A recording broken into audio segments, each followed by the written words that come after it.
Ya estamos de vuelta en Combinación Clave 92.9 FM. La Clave me escucha. Empieza tu día con toda la energía natural de Marley Coffee, un café de grano orgánico molido al instante con leche descremada. Prueba el sabor de Marley Coffee en sus 12 exquisitas y variadas mezclas que te esperan para recargar tu día. Con Marley Coffee disfruta tu día con toda la onda.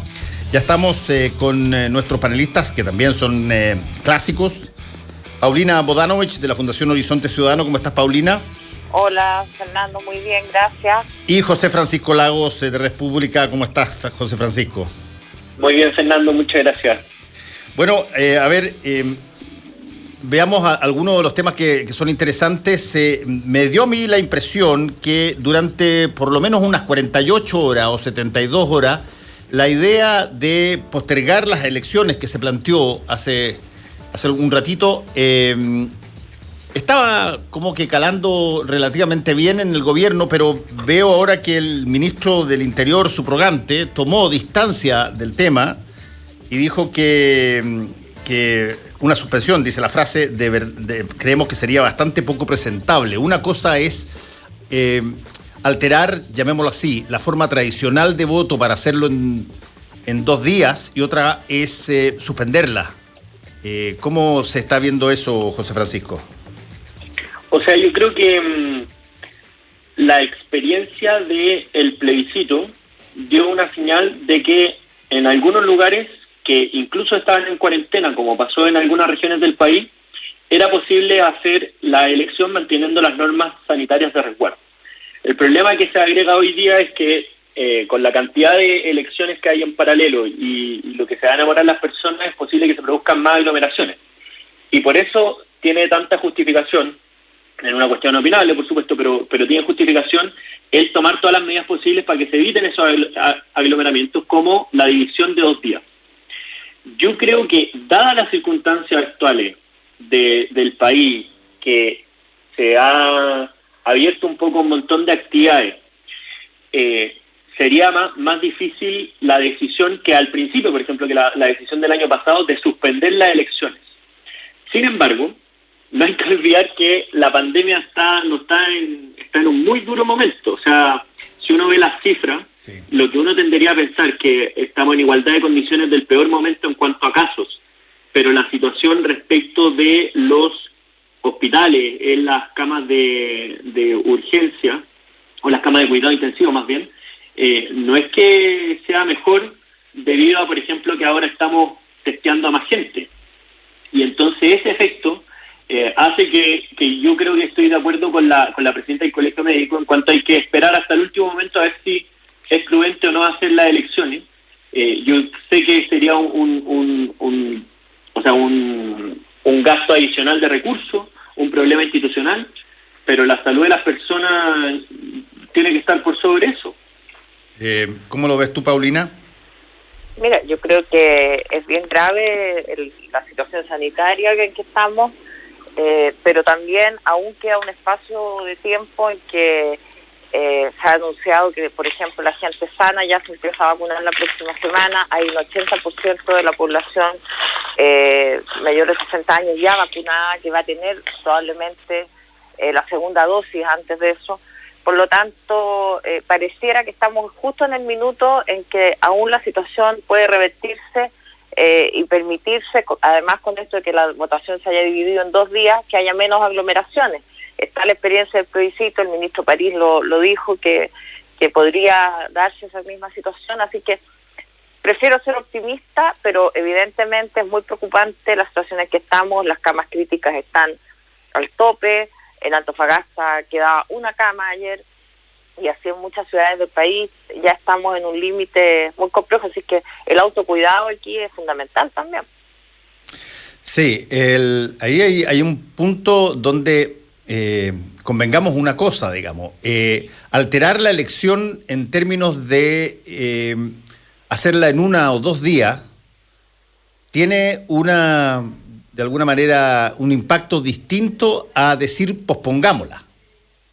Porque de hecho han habido elecciones que se han pospuesto varias veces, digamos. La de gobernadores regionales se pudo haber hecho perfectamente el año pasado y bien temprano. Y hubo una seguidilla de posposiciones, digamos. Y cada vez que se posponía, no se veía alguna cosa ligada a cuarentenas o algún tipo de situación particular, sino que se veía básicamente a un intento de que no hubiera esa elección porque afectaba algún tipo de escaños que ya estaban funcionando. Y en el caso particular de las elecciones de abril, van a ser 4 elecciones simultáneas. Y por lo tanto, posponerlas, tú tienes razón, José Francisco, implica un costo que, bueno, probablemente hay que asumir, pero yo sigo pensando que ese mantra respecto de que quien manda es la autoridad sanitaria de acuerdo a las evaluaciones de la pandemia en el país, sigue siendo básicamente la penúltima palabra antes de que lo decida finalmente el Congreso o el presidente de la República.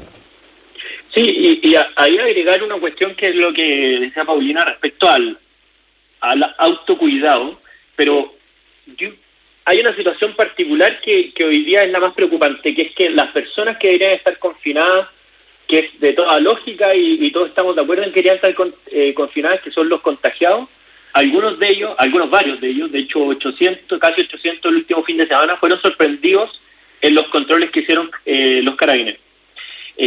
Eso implica que, por razones de lógica, hay muchas más personas contagiadas que están saliendo a la calle, de las que se pudieron fiscalizar.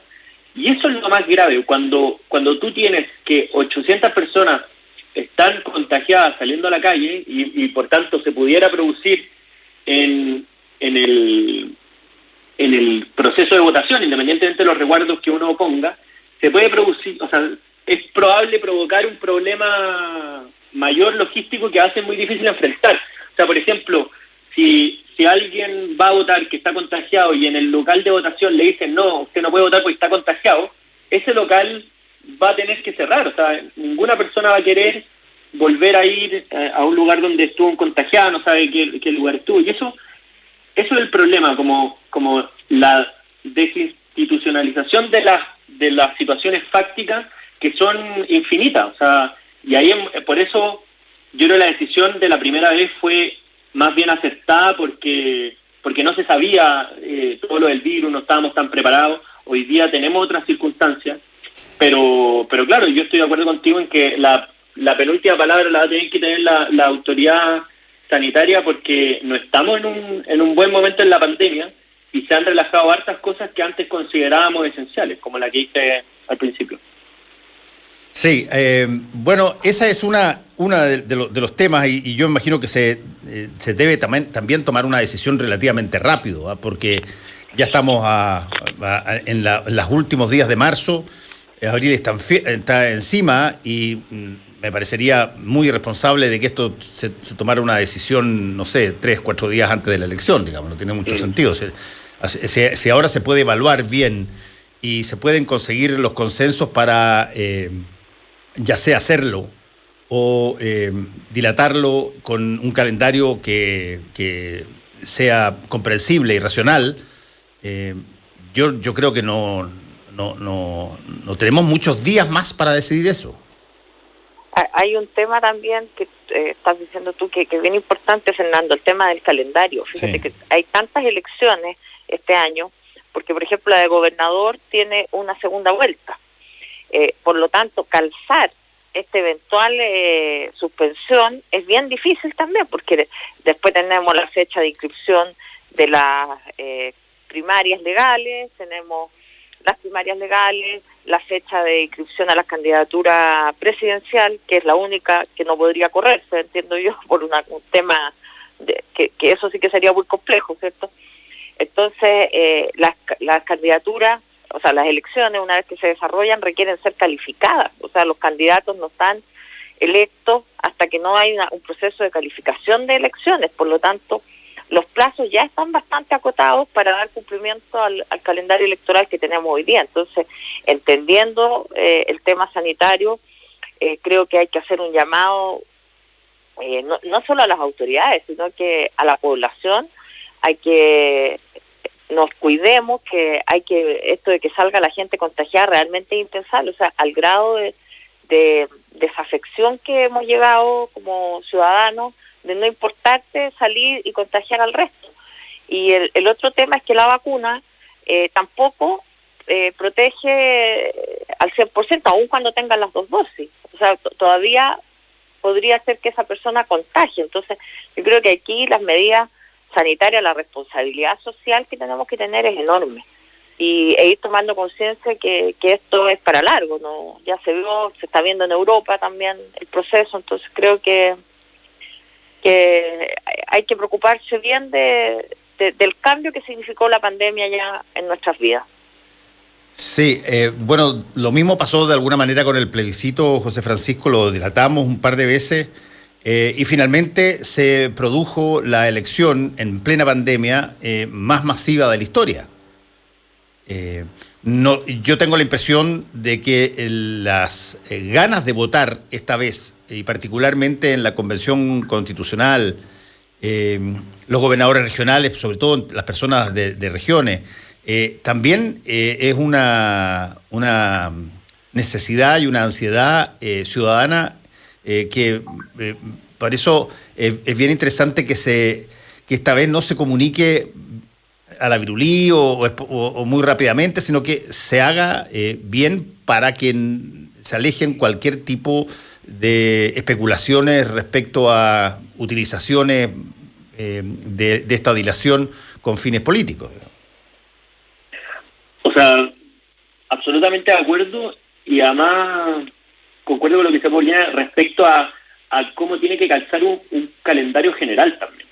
Porque cuando se pospuso el plebiscito por primera vez, se pospuso desde abril hasta octubre. Sí. Y ahora no hay tanto margen debido a que hay elecciones bien importantes que toparían con esa fecha. Y ahí la pregunta sobre si posponerla o no es tan fácil como quizás la vez pasada se pudo ver. Y yo creo que hoy día hemos visto un fenómeno social que no sé cómo se podría explicar, pero claro, en la medida que avanza la vacunación, las personas también se empiezan a relajar y a no cumplir con lo mínimo. Y lo mínimo es que si una persona está contagiada se quede en su casa haciendo la cuarentena obligatoria. Pero más allá, sí, a mí lo que me sorprende la cifra de estas casi 800 personas que el último fin de semana fueron sorprendidas es cuánta gente no fue sorprendida y estuvo en la misma condición, si los controles son objetivamente limitados. Entonces, ahí se va a provocar un problema que obviamente sanitario, pero que podría crear una batahola, un problema de pánico colectivo que haría entorpecer el proceso eleccionario, y eso también haría cuestionarse, bueno, la legitimidad en algunos lugares. Por ejemplo, si tiene que cerrar un colegio de votación, bueno, ese colegio puede haber determinado la elección y el resultado. Va a ser imposible saberlo. Entonces, todas esas cosas son los que están en la juguera ahora. No me gustaría ser el que tiene que tomar esa decisión, pero obviamente son puntos bien importantes, no solamente por el aspecto sanitario, sino que por el aspecto político. Sí.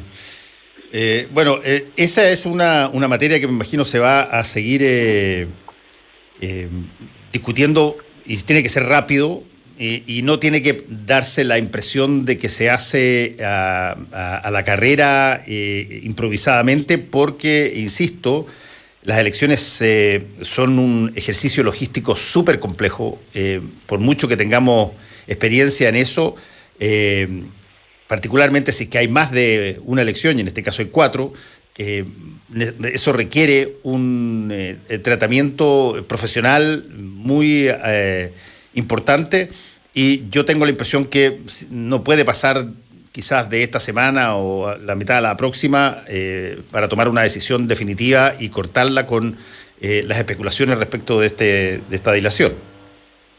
Paulina. Así es.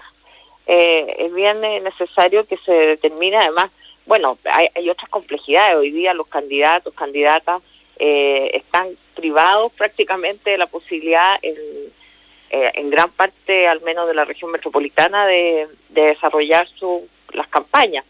Entonces también está aquí, hay muchos derechos que están involucrados. Obviamente el derecho a la vida, de integridad física, a la salud, el derecho a ejercer como ciudadano el voto, el derecho a informarse. O sea, hay muchas cosas que están en colisión y que evidentemente es la autoridad la que tiene que tomar la mejor decisión, pero concuerdo contigo que los tiempos, es necesario que se aborde esto con prontitud, a efecto de que todo el mundo esté informado. Ahora, más allá de eso, yo creo que si están abiertos los malls, que la gente no vaya a los malls, no es necesario ir a comprar. Hemos aprendido que es necesario tan poco en la pandemia, abastecernos en lugares que no estén llenos de gente. El transporte público también tiene que haber alguna revisión de eso. Hemos visto congestiones en el metro. Yo creo que esto tiene que tener una visión muy clara. Cuando se adelanta el toque de queda, eso tiene un efecto en el transporte público. Las micro empiezan a correr más, dejan de correr más temprano, se llenan mucho más rápido. Entonces, cuando cualquier medida tiene muchos efectos. Por lo tanto, mientras antes se aborden decisiones que permitan que ojalá se hagan las elecciones cuando están previstas, y ya habiéndose tomado esta medida los 2 días, hay que hacer ese llamado, creo yo. Sí, bueno, ahí hay una serie de cosas interesantes que planteaste, Paulina, y que tiene que ver con, porque tú dijiste, aquí hay una cosa fundamental, que es la responsabilidad que cada ciudadano tiene de cuidarse y de no arriesgar su situación. Yo estoy totalmente de acuerdo contigo, esa es una cosa básica. Ahora, también convengamos que es inevitable, aunque uno trate de ponerle todas las comas que quiera a esa frase, pero es inevitable que cuando tú estás constantemente diciendo que estás en el número 1 de vacunación del planeta y que has vacunado una cantidad gigantesca de gente y que ahora se viene la segunda vacuna, vas a tener un porcentaje de gente en olas numerosas, digamos, que va a tender a relajarse, porque la asociación de vacuna con mejoría es algo que, por más que se diga que no es automática, mucha gente cree que por lo menos impide que se produzcan situaciones graves, y por lo tanto tú puedes arriesgar ir al cine o ir al mall, como tú decías, o no pedirle a corner shop, sino que ir a comprar al supermercado. Es así, la naturaleza humana. Pero ¿te acuerdas que del año pasado que tú has hecho mucho énfasis en el tema comunicacional de la pandemia? Y yo creo que en eso tampoco se ha mejorado notablemente. Sigue habiendo este discurso a veces exitista de que somos los mejores. Efectivamente, hay que reconocer que la campaña de vacunación ha sido un éxito, pero ha sido un éxito tanto porque se pudieron, la gestión que hizo el gobierno de comprar las vacunas fue muy oportuna y exitosa, pero también hay que hacer el reconocimiento al personal de la salud, que realmente ha trabajado doblemente, porque no solo, digamos, en la pandemia misma, sino que en la vacunación. Entonces creo que el sistema de salud nuestro, con todas las debilidades que tiene, ha mostrado su fortaleza y el espíritu de servicio público de los funcionarios y funcionarias. Pero eso tiene el efecto de que las personas empiezan a confiarse. Bueno, tú ibas a decir algo, José Francisco. Sí, o sea, precisamente enfatizar en el aspecto comunicacional que bueno, esto ya es como para estudio, pero cómo comunicar cosas que son abiertamente contradictorias constantemente, porque, claro, naturalmente uno relaciona lo que tú decías, relaciona el proceso de vacuna con mejoría. Con mejoría, claro. Y Chile, por suerte, lo ha estado haciendo muy bien, pero en paralelo estamos enfrentando uno de los peores momentos de la pandemia, donde en los hospitales está bastante difícil la cosa, y una de las particularidades que se ha dado, que antes no había sido así, es que antes la pandemia había pegado sus peores partes por regiones, por zonas. Entonces, de repente una ciudad estaba muy mal, de repente otra. El momento peor de la pandemia fue cuando Santiago estuvo muy mal, pero eso permitía también que de una ciudad se pudieran trasladar pacientes a distintos lugares, y ahí hubo traslado histórico, o sea, desde Calama, trasladando pacientes a Osorno, una distancia de 2.000 kilómetros, de las más largas del mundo, en la pandemia, O sea, había esta flexibilidad. Hoy día lo que vemos es que las regiones están muy mal y Santiago está empezando a empeorar. Y esa mezcla es un factor nuevo también, que claro, ¿cómo uno puede comunicar cuando las personas, cerca de casi 2 millones de personas ya han recibido las 2 dosis, que son las que en principio se verían más afectadas por la pandemia? Entonces, las personas están dispuestas a correr riesgos que antes no estaban dispuestas a correr, y eso evidentemente provoca los problemas que hemos visto.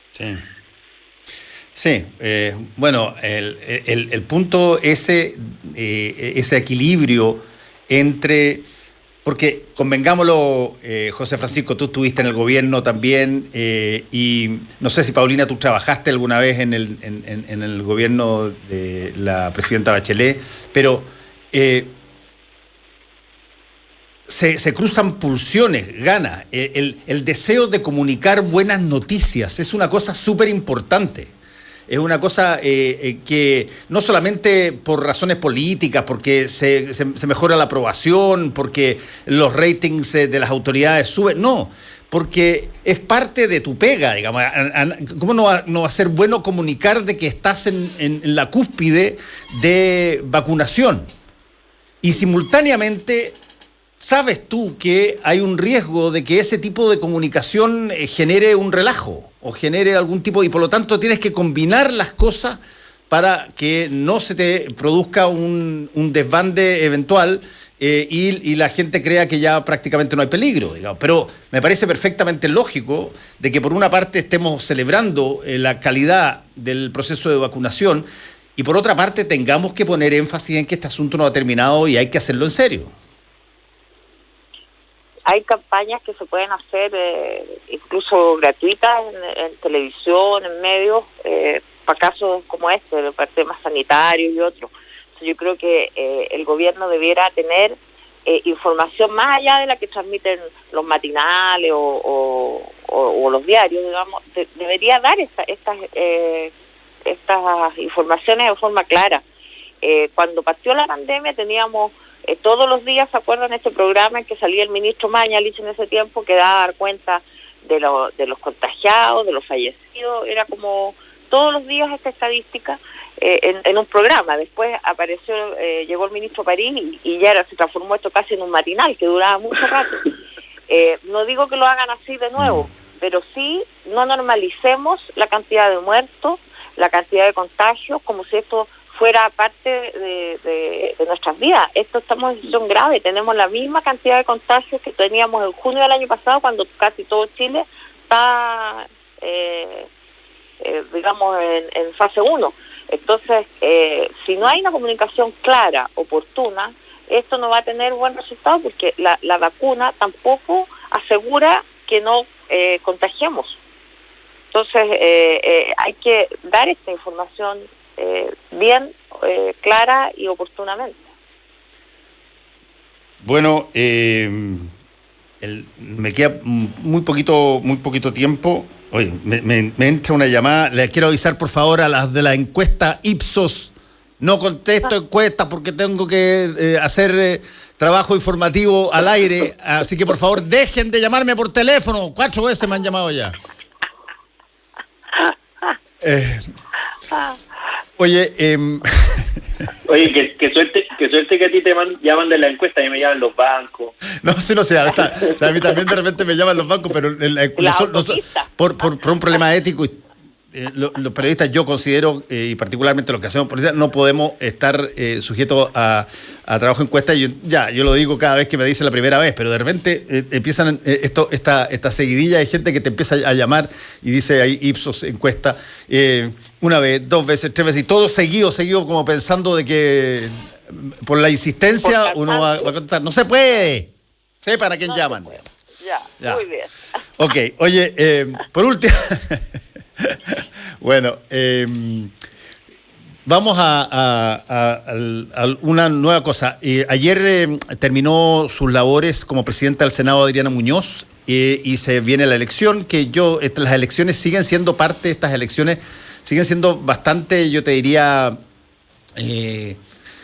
bastante controladas, son arreglos de bancadas históricos. Las posibilidades de que Jasna Proboste sea la próxima presidenta del Senado son casi de 95%, y por lo tanto vamos a tener una segunda mujer presidente del Senado. Y me gustaría, además, ojo, que no es solamente presidenta del Senado, es la segunda autoridad de la República en caso de que pase algo con el presidente de la República. Es interesante el hecho de que es la tercera presidenta del Senado, porque la primera fue Isabel Allende. Tiene razón, tiene toda la razón. Es la primera vez que es consecutiva, una mujer le va a entregar a otra. O sea, yo creo que también tiene ese simbolismo. Creo que es bien importante el rol, evidentemente, que tiene el presidente y la presidenta del Senado, fundamental.